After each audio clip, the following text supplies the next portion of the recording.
and the middle of the forest. From the rising sun of the sun to the place where it sits, the name of the Lord is to be praised. Psalms 113:3. This morning, I have a chance again to reconnect with nature and just found out myself in the middle of the forest.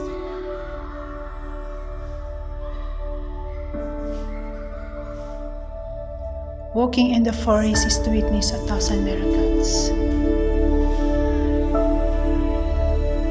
How could these trees in here surviving 100 years or even 1,000 years without anyone taking care of them?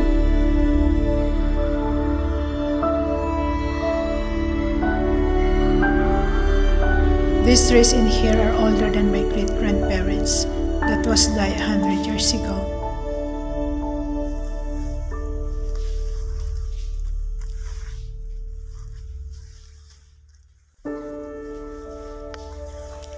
And how could this all-living creation from the smallest one to biggest existing without anyone under their care? How could this creation survive and the strong typhoons, storms, and disasters that pass throughout the decades?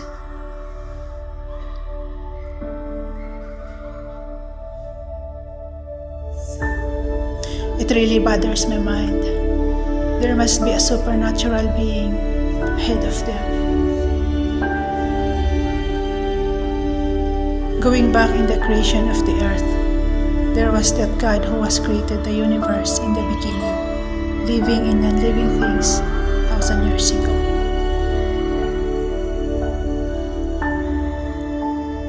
With these all miracles in nature, it symbolizes that the Creator is still existing and did not gone nor leave His creation.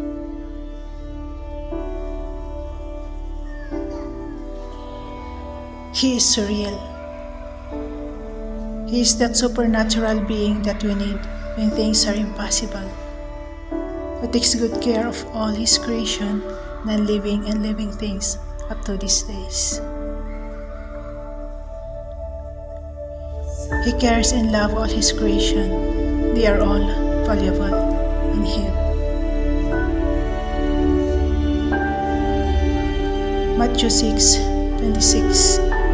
Look at the birds of the air, for they neither sow nor reap nor gather into barns, but your heavenly Father feeds them. Are you not more valuable than they? The Creator loved us so much to the point that He gave His only Son to die on the cross of Calvary for us.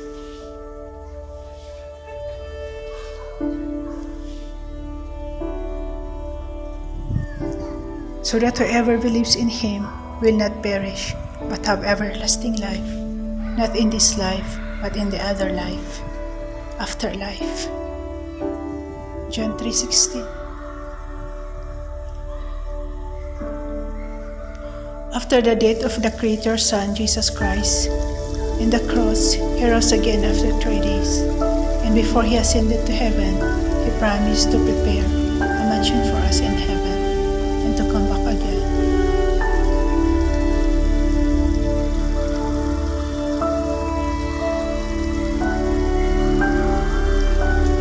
It's more than 2,000 years ago when Jesus Christ was here on earth, doing miracles, healing sick people, opened the eyes of the blind, rose people from the dead, and even He split the sea for His people to walk right through it.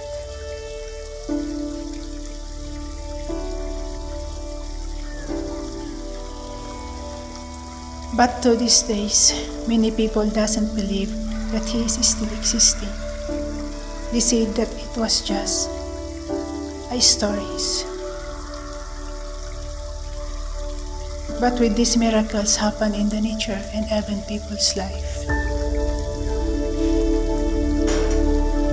represent that God is here. He is living with us by Spirit. We cannot see Him physically, but we can feel Him in the spiritual realm. If we connect in Him, in the Creator of heaven and earth. Jesus said before he ascended to heaven, I will not leave you as an orphan, but I will send you the Spirit of truth to be your helper and comforter.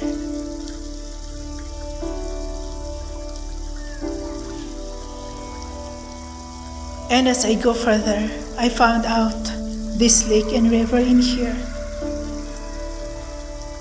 And where this river comes from, where this lake comes from, study says it comes from the three mountains and forest. But there's no further explanation of it.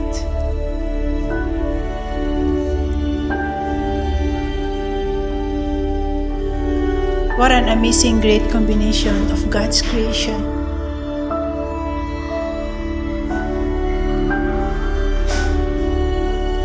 That even science cannot explain.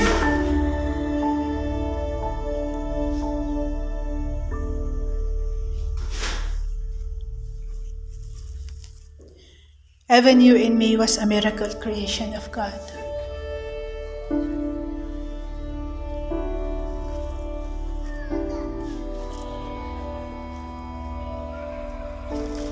Out from the ashes we rise.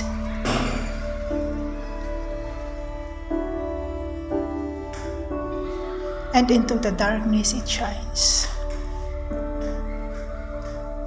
From the darkness turn to light.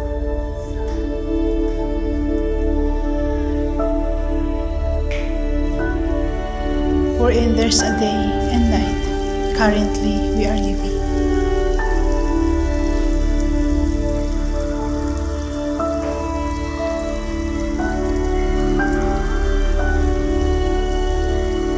Walking in the forest is to witness 1,000 miracles.